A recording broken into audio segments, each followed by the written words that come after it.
In this brief audio lecture, I'm going to be talking to you about this famous book from Montesquieu called The Spirit of the Laws. The selection before you is from Book 11 of The Spirit of the Laws.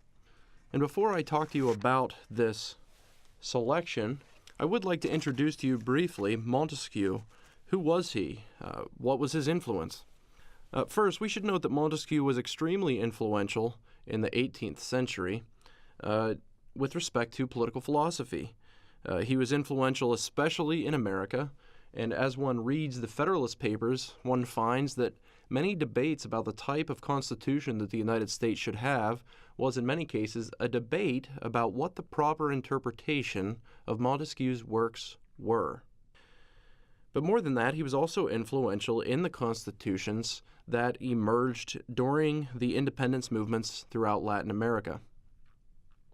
I would like to comment here briefly by way of introduction also on his major works. First, one of his most famous works is titled The Persian Letters.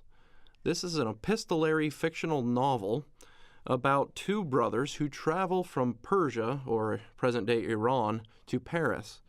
And in this work we see a number of famous Enlightenment teachings, such as the problems resulting from medieval religion, various political ideas as well. For our purposes, what we need to note here is that Montesquieu shows here how deeply serious he thought about sociological factors as they contribute to political freedom. And so, if we want rightly to understand Montesquieu, we cannot think about him simply as a governmental theorist, but also as an early sociologist. So, for example, he talked a great deal about family, about religion. He thought that it was very important that if you wanted to have a free society, you needed to have a sound family life throughout that society, and you needed to have religious beliefs that were conducive to good morals. A second work that he is known for is titled The Considerations on the Causes of the Greatness of the Romans and Their Decline. In this work, he comments on what he thinks caused the decline of the Romans and of the Roman Empire, and what he suggests, and among other things, is that the Roman Empire in its latter days became soft and unvirtuous. The soldiery became soft. They were no longer interested in the greatness of the empire, but instead they were interested in their paychecks as service for their work as soldiers. He also talked about the problem of material comfort becoming the greatest desire of Roman citizens, as opposed, once again, to the greatness of their country. And so in this work, Montesquieu famously teaches the necessity of virtue understood in a democracy and a republic as dedication to the common good. Finally, The Spirit of the Laws. This by and far is his longest work. By and far it is his most famous work. The Spirit of the Laws, published in the 1750s, is a document that contains a number of his famous teachings, including his separation of powers teaching. And that is the main teaching that we see here in the selection that you are reading. I would like to highlight a few passages for you. In Chapter 3 of Book 11, titled What Liberty Is, look with me in the second paragraph. It reads, "One must put oneself in mind of what independence is and what liberty is. Liberty is the right to do everything the law permits, and if one citizen could do what they forbid, he would no longer have liberty because the others would likewise have this same power." What we should note here about Chapter 3 of Book 11 is that Montesquieu is teaching us about the rule of law. In a free society, the law needs to apply equally and to everyone. No one is above the law. And so we cannot rightly call it liberty to do whatever you want to do. Instead, according to Montesquieu and other great political theorists in history, liberty means doing whatever the laws permit you to do. In fact, as he goes on to suggest in the second half of the last sentence in Chapter 3, if it were true that someone could do whatever they wanted to do, it very quickly would be the case that no one at all would have liberty. And isn't this commonsensically obvious? It seems, for example, that if I have liberty to do whatever I please, including taking all of the wealth in a country, no one else can have liberty. Look with me at Chapter 4. He says in Chapter 4, democracy and aristocracy are not free states by their nature. Political liberty is found only in moderate governments, but it is not always in moderate states. It is present only when power is not abused, but it has eternally been observed that any man who has power is led to abuse it. He continues until he finds limits. And then here's a famous quote from Montesquieu. Who would think it? Even virtue has need of limits. Consider for a moment the context of this quote in the Spirit of the Laws. In the Spirit of the Laws, Montesquieu has spent pages and pages talking about the importance of virtue for political liberty. But then here, he suggests that that is not enough. In fact, it's not even the most reliable thing. Virtue itself has need of limits. What is the solution? He goes on to tell us. He says, so that one cannot abuse power, power must check power by the arrangement of things. This leads Montesquieu to his famous separation of powers teaching. What we should note about Chapter 4, then, is first, what this tells us about the nature of man in Montesquieu's mind. According to Montesquieu, we cannot rely upon human nature to be good. That is too lofty of a goal. We need to lower the bar. We need to lower the goal that we are reaching for in politics. We need to make it difficult for people to hurt one another.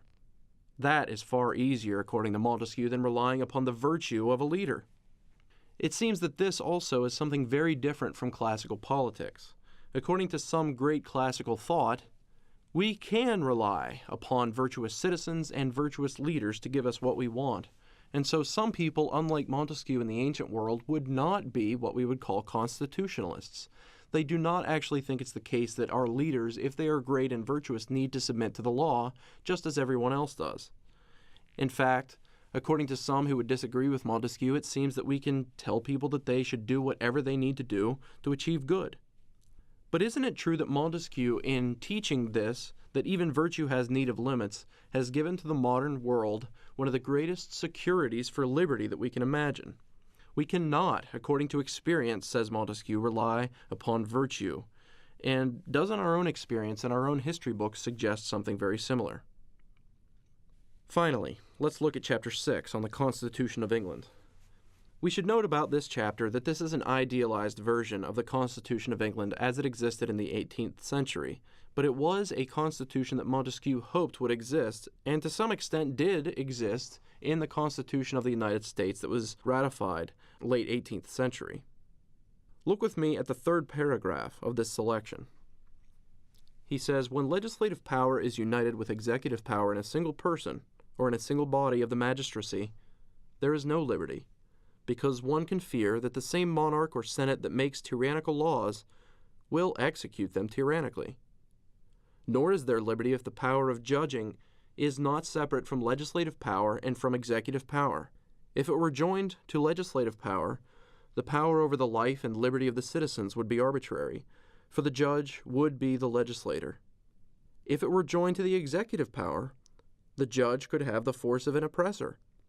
All would be lost if the same man, or the same body of principal men, either of nobles or of the people, exercised these three powers. Two things that we should note here about Chapter 6. First, we see again implicit in Montesquieu's argument is the idea that the nature of man is such that we cannot rely upon people to be virtuous. He introduces these famous three powers of government, and he suggests that if any two of them are combined in the same person or body of persons, we can expect that there will be tyranny. And in fact, that is the very definition of tyranny. It is helpful at this point to contrast that with the classical teaching on this matter. Tyranny, according to the classical authors, in many cases is not the concentration of powers in one person's hands, but instead it amounts to using political power not for the common good, but for oneself. And so for modern politics, freedom, political thinking becomes very institutional. We are less concerned about education unto virtue, less concerned with religion unto virtue, and more concerned with those institutional arrangements that will make it difficult for one person to harm another. Or in other words, we need to be concerned with those institutional arrangements that make it difficult for people to go beyond the law. A second and final thing that we should note about Chapter 6 and about this selection as a whole is that we should keep in mind practical applications of these principles for our own time. It is no small matter when we see people violating the separation of powers as it exists, for example, in the United States Constitution. If Montesquieu is right, this is the very definition of tyranny. And, more than that, to repeat the last sentence of your selection, all would be lost if the same man or body of principal men contained within them all three of the powers of government.